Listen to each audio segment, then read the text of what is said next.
But I'm going to get to, in this video, what I think the greater focus should be. And maybe not necessarily from the Biden campaign, but at least from maybe PACs around him.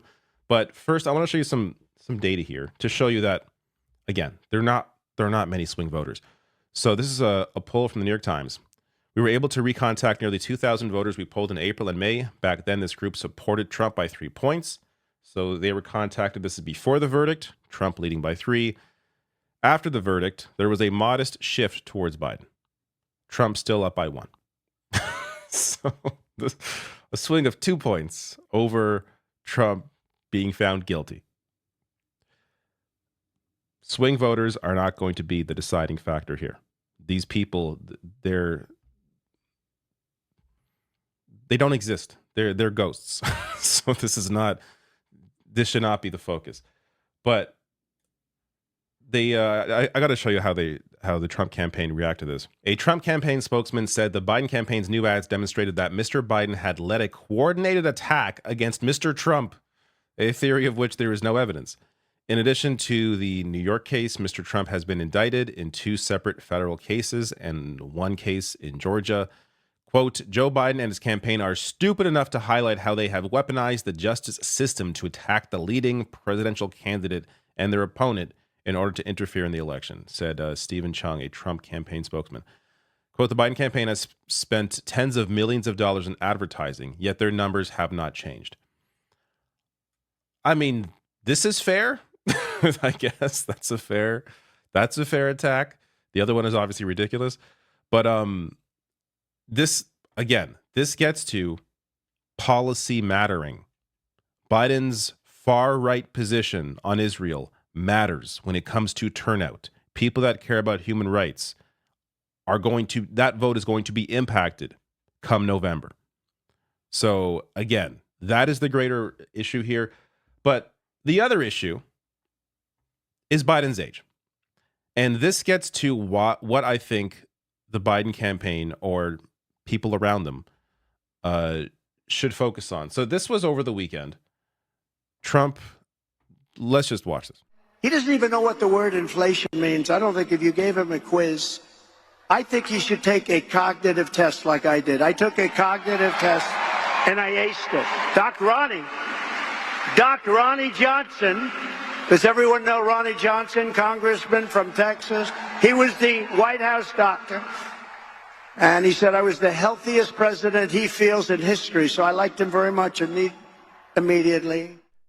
Here's the problem. His doctor's name is not Ronnie Johnson. It's Ronnie Jackson.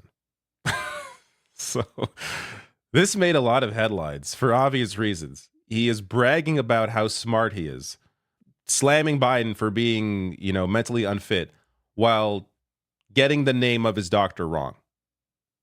Now, I'll get to some other examples of Trump's brain in a second here, but this should be the focus.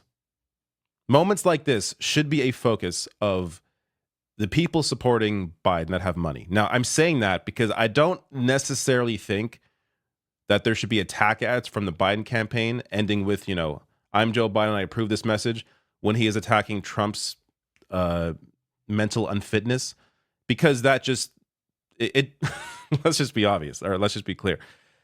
The attack ad won't hit as hard about how Trump is mentally unfit if you end the attack ad with a message from Joe Biden, because people are obviously going to then equate, hey, but how about Biden and his brain? But if you have an attack ad from like a PAC that doesn't end in, Biden approving the message, then I think it hits harder and is a counter narrative to the narrative that, Biden is too old and mentally unfit. I think you could fairly argue both of them have some serious mental issues. Trump's just aren't as highlighted as much because he has so many other problems that it seems almost pointless to focus on how many mistakes and gaffes and all these getting names wrong, how often this happens. It feels like a waste to focus on this when he is a convicted criminal, not to mention the variety of things when it comes to Project 2025 and the far right individuals he associates himself with. Like there are many more serious issues that I think make Trump worse than getting some names wrong. But that is the focus that the Trump side has had on Joe Biden, because that's all they can really hit him on, at least from the right. But here is just to bolster the point about Trump's brain. This author did some extensive interviews with Donald Trump in writing a book about The Apprentice in Wonderland. And here's what he said about Donald Trump. The other thing that I think is really interesting, because I really got to know Donald Trump post-presidency, and I got to see what he was like. And over the weekend, he was talking about how Joe Biden needs to take a cognitive test. Joe Biden, isn't all there. Donald Trump had severe memory issues. As the journalist who spent the most time with him, I have to say he couldn't remember things. He couldn't even remember me. We spent an hour together in 2021 in May, and then a few months later, I went back to the White House. I went back to Trump Tower to talk to him about his time in the White House, and he had this vacant look on his face, and I said, "Do you remember me?" And he said, no. He had no recollection of our lengthy interview that we had, and he wasn't doing a lot of interviews at that time. So I think that the American public really needs to see this portrait of Donald Trump, because this shows what he is like and who he is and who he has always been. So people that have spent a lot of time with Trump appear to have this impression of him. And it isn't just this author. There was a recent meeting he had with CEOs.